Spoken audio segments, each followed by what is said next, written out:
Hello，各位好，我是 Revision Lab 修诊所的阿修，欢迎来到我的频道。今天我们要聊一个非常硬核，但也绝对会颠覆你日常认知的关键议题。大家先想象一下这个画面，我们现在正处于一场关乎人类存亡的全球战役之中。我们的手上其实早就握有最先进的武器，像是发电效率极高的太阳能板、巨大的离岸风力发电机，还有不断突破物理极限的电动车电池技术。客观来说，我们其实已经具备了所有能够解决气候变迁的实体科技。我们有能力发电，有能力储能，也有能力减碳。但残酷的现实是，我们在这场气候战役中依然在节节败退。全球暖化与极端气候的威胁不减反增，这到底是为什么？为什么当我们明明拥有完美的技术解方时，却完全无法逆转局势？今天我们将深度拆解史丹佛大学正义环境未来中心的最新重磅观点，带你揭开这个隐藏在现代技术背后的巨大盲点。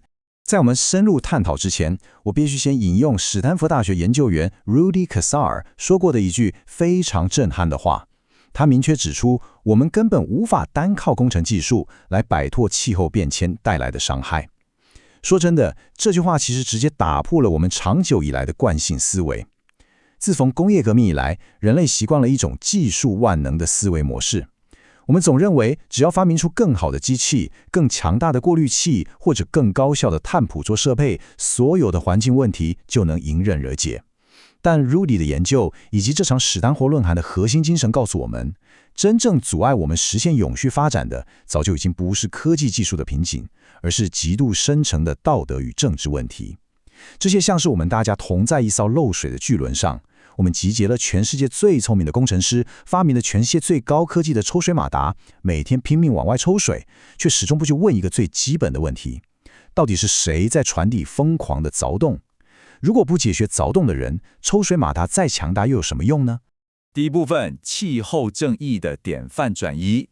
所谓的典范转移，就像是把我们脑中那套已经严重过时的作业系统，整个重新格式化。过去我们总把地球当作一个可以无限提取资源的巨大仓库，但这套视角已经彻底失灵了。接下来这点超级重要，我们必须对比两种截然不同的视角：传统的技术与行为视角，以及全新的道德与伦理视角。斯坦福大学有另外一位非常著名的学者 Mark Jacobson， 他的研究其实早就从严谨的数学与工程角度证明了，我们现有的科技完全足以支撑一个100%依赖再生能源的全球电网。既然技术已经到位，为什么我们还没有全面转型？这时候 Maxine Berkett 教授提出的道德与伦理框架就成了破局的关键。他强调，问题的症结在于我们长久以来忽视了人类尊严与社会正义。如果我们只看技术，我们就会忽略掉一个非常可怕的现实：这些新技术在推行的过程中，是不是又再次牺牲了某些弱势群体的利益？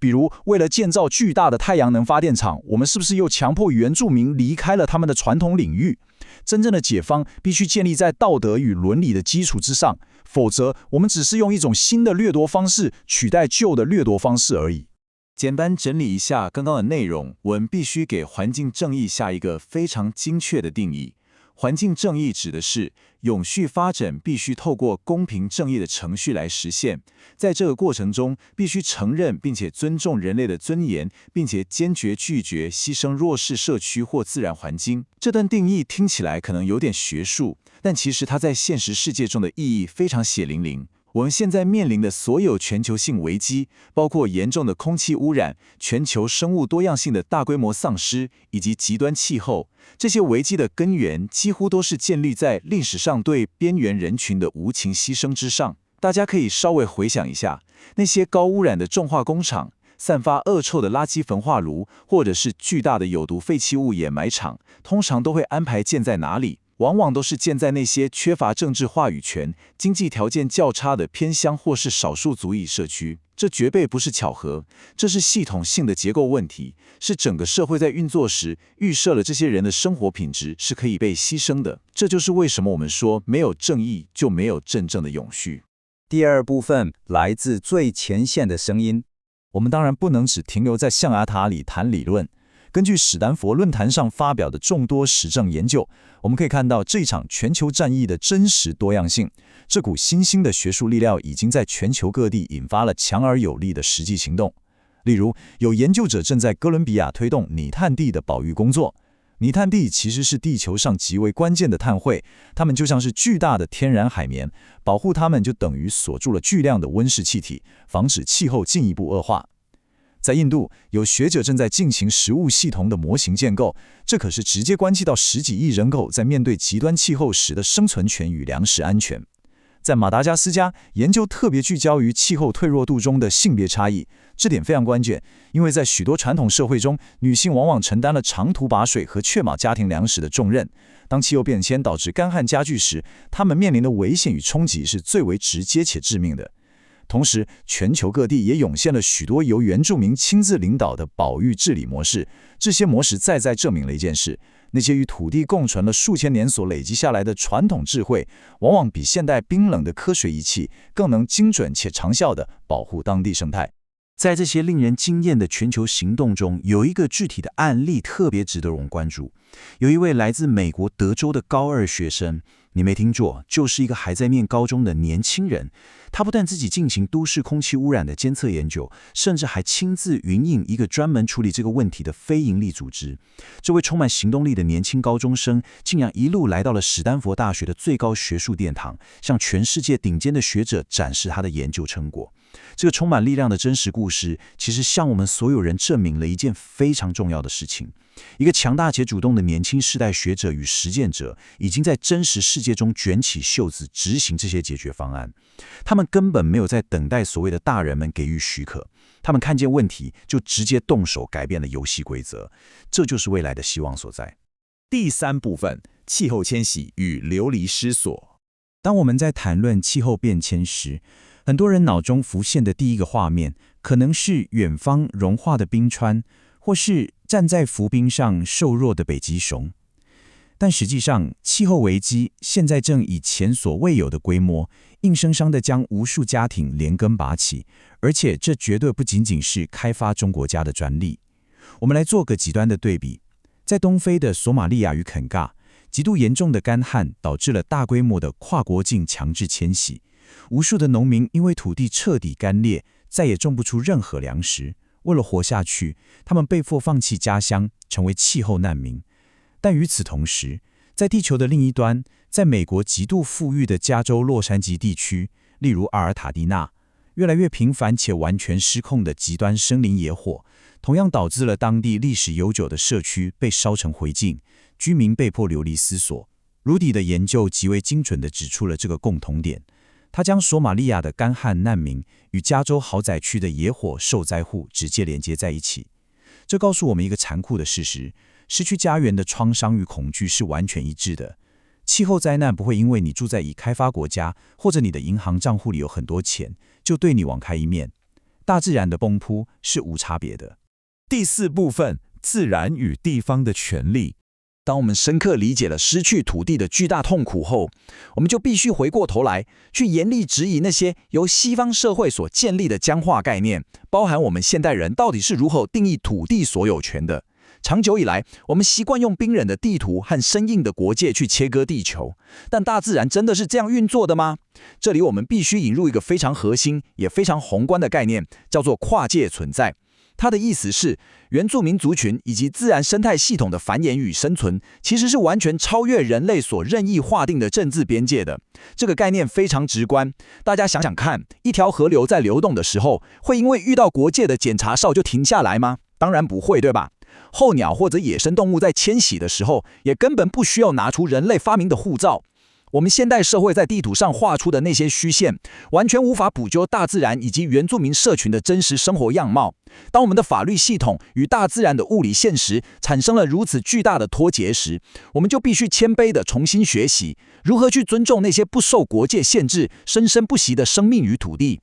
为了建立这种全新且必要的伦理观，我们必须具备一种被称为深度实践的历史视野。我们看待气候议题，绝对不能只看今年或明年的数据，我们必须横跨3个长远的维度来思考。首先是过去的几个世纪，我们必须去深挖并且诚实承认气候伤害的历史根源。这包含了工业化以来的过度排放，以及殖民时期对土地与资源的粗暴掠夺。接着是我们所处的当下，这是一个危机与行动激烈交锋的十字路口，我们的每一个选择都在决定未来的走向。而最重要的是，我们必须放眼未来的一整个世纪。在北美原住民的文化中，有一种极具智慧的思维，叫做第七代导向。也就是说，我们今天所做的每一个重大决策，都必须深刻考虑到它将会如何影响未来第七代的子孙。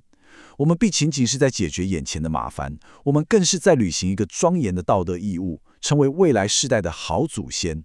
老实说，这与现代企业只看下一季财报、追求短期获利的短视近利，形成了极度强烈的对比。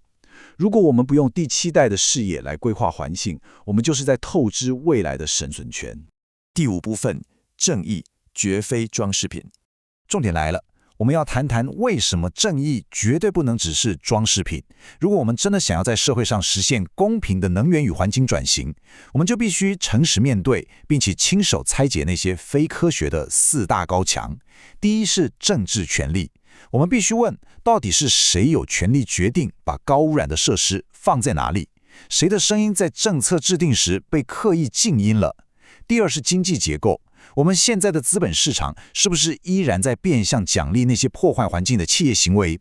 第三是社会阶层。在面临毁灭性灾难时，谁拥有最多的资源可以避险，甚至买到干净的空气与水？第四是种族不平等。历史上的边缘化到底是如何导致特定族群承受了完全不成比例的气候冲击？这四大高墙正好完美呼应了我们先前提到的核心观点：气候变迁真正的战场根本不在于谁能研发出转换率最高的太阳能板，而是在于我们的系统到底承认了谁的历史，保障了谁的权利，又真正看见了谁的生活经验。这才是最难打的一场仗。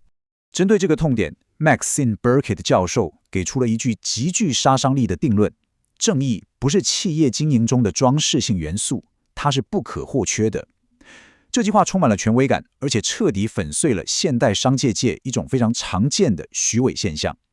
很多企业喜欢把永续发展或 ESG 当作一种公关红利，当作是公司品牌形象的加分项，好像只要在企业的年度宣传册上印几片绿叶，放几张员工净滩的照片，这间公司就已经尽到了社会责任。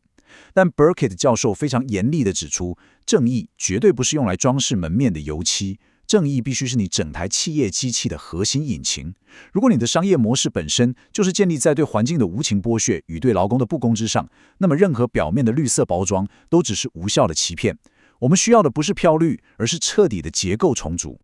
第六部分，投资偏好的未来。我们继续聊下去。既然我们都同意正义不能只是空谈，那么它到底需要什么才能在现实世界中真正落地生根？答案非常现实，也非常的直接，那就是资金。任何高尚的道德理想，如果没有强大的资本在背后支持，最终都只会沦为一戳就破的学术肥皂泡。这也是整个斯坦福论坛中我认为最具突破性的一步。斯坦福大学的商学院所竟然与永续发展学院进行了极度深度的跨界合作。他们正在尝试将环境正义的理念直接与财务金融策略以及政策解方紧密融合在一起。过去的现实是，搞金融的人不谈正义，只看报酬率；搞正义的人不懂金融，只谈理想，这导致了巨大的实务断层。但现在我们明白，将金融运作的冷酷逻辑整合进正义的对话中，是将这些理想化为现实的唯一途径。因为资本流动的方向，最终决定了我们未来的世界会长成什么样貌。随着我们的深度分析来到尾声，我们必须重新思考偏好的未来这个词。当我们在规划所谓美好的绿色未来，在描绘那些零碳排的智慧城市时，我们必须停下来严肃地问自己，到底是谁在主导这个想象？是那些握有巨大资本与权力的跨国科技巨头，还是那些真正在第一线用生命承受极端气候冲击的当地居民与弱势群体？这个问题非常尖锐，它挑战着我们每一个人的认知底线，迫使我们去直视这场气候战役的真正核心——权力的分配。总结一下今天的重点：真正的永续无法单靠工程技术达成，它需要一场深刻的道德觉醒。人类尊严、金融正义与自然权利必须成为推动改变的核心引擎，而不是用完即丢的公关装饰品。在我们砸下重金投资绿色科技时，请时刻反思，这套解方到底保障了谁的权益？今天的内容就到这边。如果你觉得这集有帮助，记得马上点赞加订阅加开启上当。我们正在冲订阅，需要你的支持。我是阿修，我们下次见，拜拜。